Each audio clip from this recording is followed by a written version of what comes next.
Why am I doing this right now? Why did I put myself through this?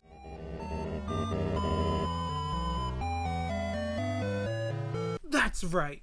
I need to have determination. Nothing can stop me from making this video now.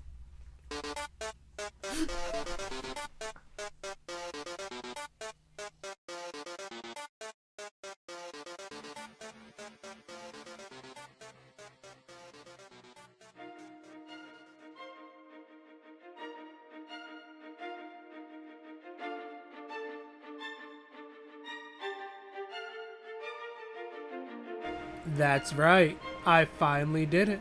I finally played this godforsaken game. In the immortal words of Harada, never ask me for shit again after this. I caved, and I finally played Toby Fox's Undertale, what many consider to be his magnum opus. We will now talk about some things with the game, some of the negatives, and some of the positives. Oh, and I know the game is like 4 years old now, but there will be some spoilers talked about, so if you have not played it yet, you have been warned.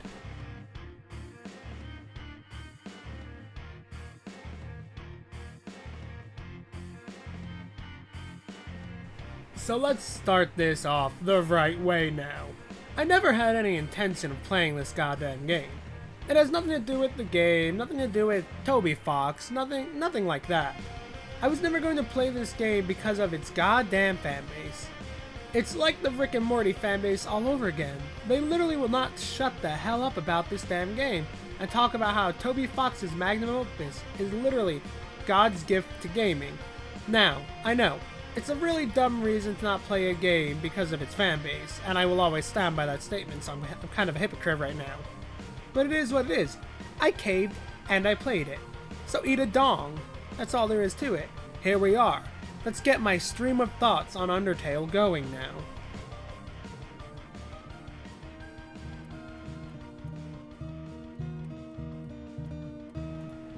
So, Undertale is a game about many things. Determination, friendship, compassion, patience, and most importantly, genocidal murder. You are simply thrust into a world of monsters and are essentially told literally nothing.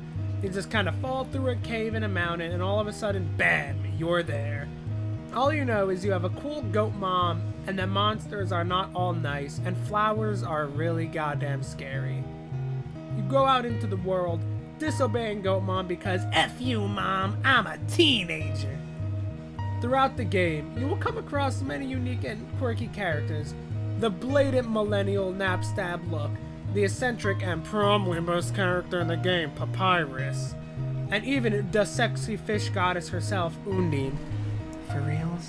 I like Undine and all, but y'all are so goddamn thirsty for her. Like, get your ass out of Hotland already. It's fucking ridiculous. As aforementioned, all of these characters are quirky. They also share another similarity. All of them happen to be monsters. That's right, there are no human NPCs in this game. You are stuck after falling into a cave in a world of monsters. Now that doesn't mean to go all Dead Space on their ass, even if there is an option for that. More on that at 5. This is a game of morality, and that's what it boils down to. It's a question posed to you at very early, just not literally. Are you a killer? Do you have what it takes to take the lives of others, regardless of whether you feel like you need to or not? Or will you choose the harder path and try to work out your differences with them? This is arguably the coolest part about this game. It's a turn-based RPG that forces you to make a moral choice purely in its gameplay. Are you going to kill them, or are you going to spare them? Will you play like a normal RPG, killing everything that gets in your way, or will you find a way to get through the game, staying at level 1, never evolving, so to speak, while trying to talk out your problems with the very monsters who are undeniably trying to kill you throughout the length of this game, with the exception of 1 or 2. Now, there is a specific aspect of the gameplay that does further help give incentive, and I want to talk about that right now, and it's the way in which attacks work in Undertale. Now, if you attack, you get a little timing-based minigame in which if you time properly, It hits or it misses, or it even crits if your timing is just proper enough. It's more for the genocide route, obviously. It makes fights go potentially faster by critting, or longer, depending on if you're bad and miss. Conversely, when the enemy attacks, you are thrown into a bullet hell-esque segment where the only way you take damage is if you suck at the game. Obviously, it couldn't be me.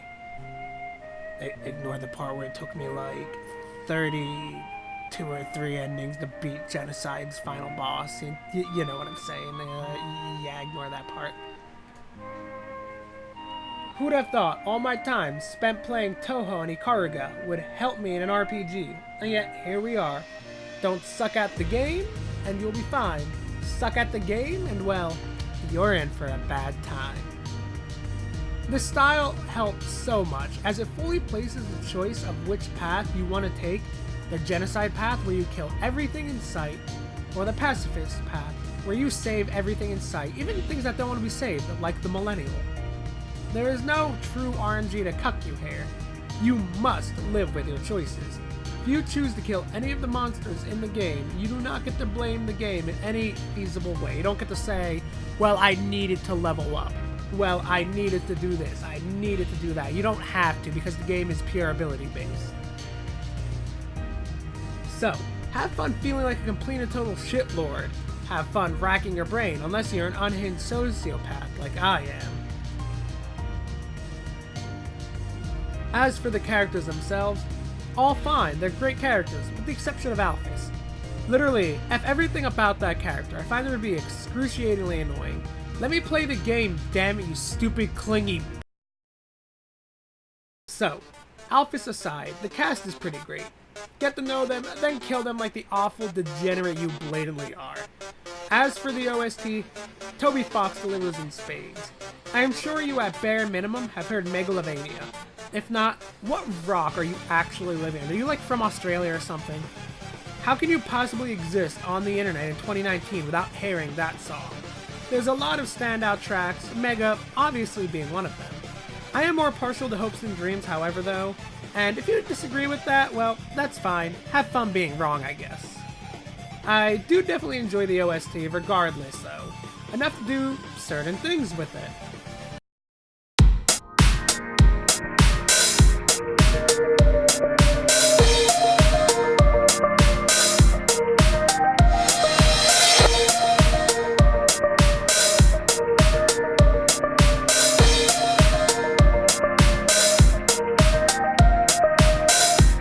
So, regardless of whether you plan on playing this game or not, I do highly recommend listening to the OST.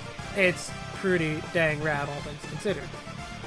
Now, all in all, Undertale is a good experience, one I feel everyone should try at least once, its annoying fanbase aside.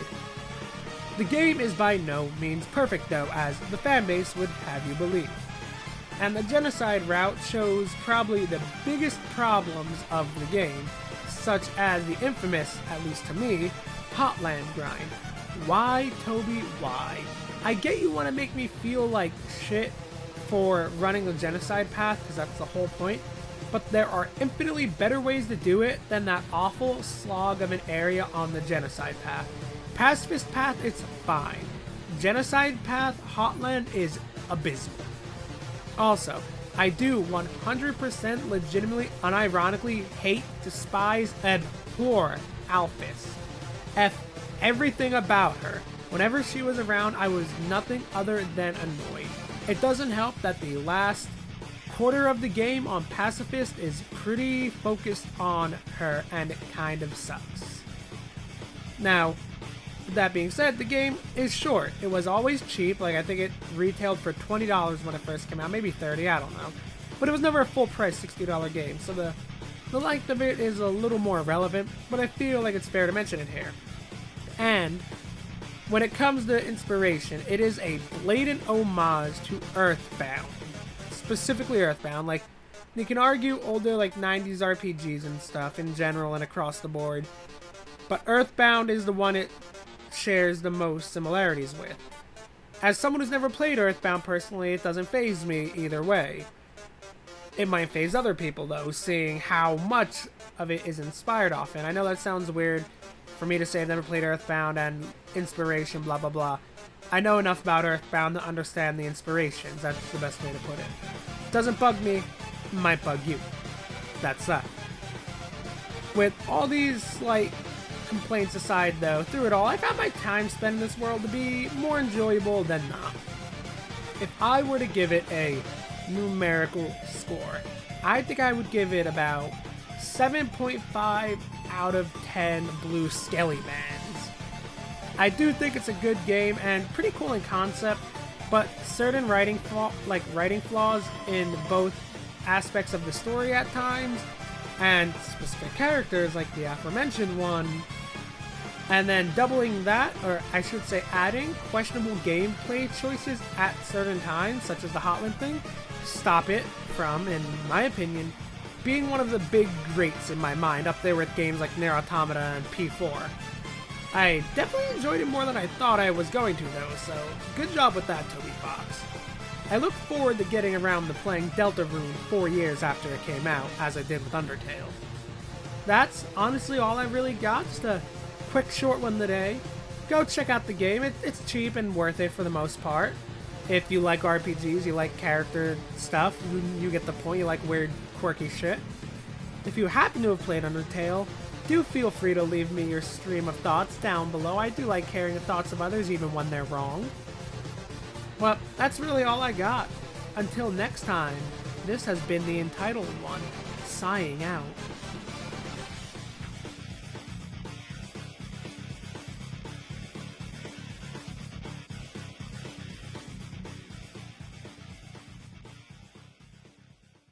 If you happen to enjoy that video, feel free to, like, comment, share, subscribe, check out my Twitch, check out my Twitter. Links are always in my descriptions. All the generic stuff you would typically hear on YouTube nowadays. All those, yeah, you get it. My waifu, they command you